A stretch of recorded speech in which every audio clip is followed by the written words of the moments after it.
Hi everyone, I'm Liz. I'm an artist, designer, and teacher, and today I want to show you 3 ways to turn your Cricut cuts into finished projects. We'll cover how to make a simple greeting card with a cutout on the front, how to create a card with a positive cutout attached to the front, and lastly, how to create a multicolored piece of wall art.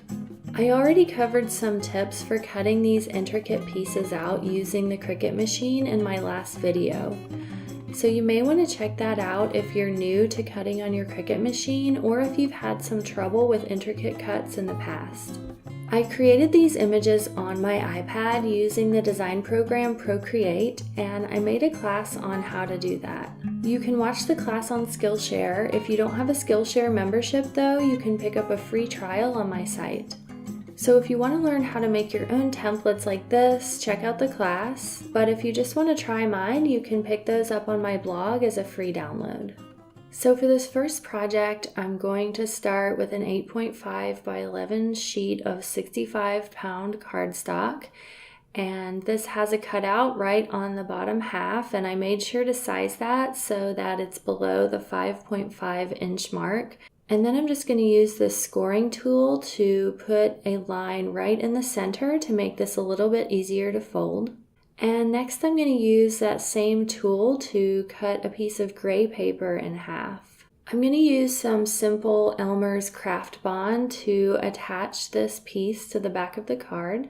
And that's really it. It's as simple as that. I wanted to show you another option though. Rather than cutting the gray piece, you can just fold the gray piece in half and glue it on the backside. So it kind of depends on whether or not you want the writing to show through the front of the cutout. I kind of like the second option because I like to highlight the cutout and not have the writing conflict with that. But I guess if you had really pretty handwriting, it might be nice if it peeked through the cutout a little bit. So for this next piece, I'm starting with a piece of cardstock where I already cut my logo out of the back.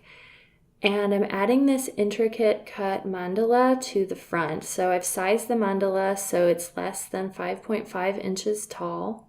And then I'm just going to use tiny bits of this craft bond to attach the mandala to the front of the card. I really don't like to use very much glue here because I actually like it when the cutout kind of pops off the paper a little bit. It makes some really nice shadows when it's not just totally plastered down to the front of the card. And the next thing I'm going to do is attach a solid turquoise piece to the inside of this card. And I'm just going to cut that turquoise piece in half and then glue it to the back side. And you can see that makes a really nice effect with the area where I cut out my initials. So those are kind of the 2 options for greeting cards. Let's also take a look at a wall piece. So really any of these could be hung on the wall. You could do the mandala piece on the wall as well. So I went ahead and cut the template out of the turquoise paper.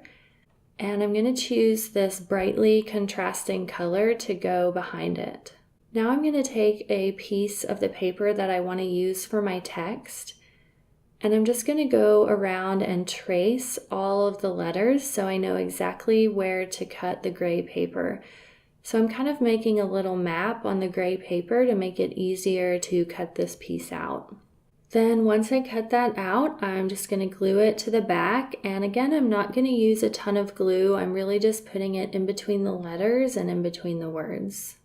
I'm just going to use this little screwdriver to nudge this into place because these design elements are really close to the text. So I just need a little help to get that into place.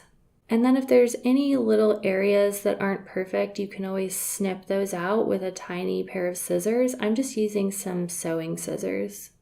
The cool thing about these prints is once you make them, you can really play around with different color options and try out different combinations. So I hope you enjoyed this tutorial. Remember, you can learn how to make your own intricate cut designs on your iPad if you watch my class on creating paper cut designs, so check that out if you want to learn how I created all these images.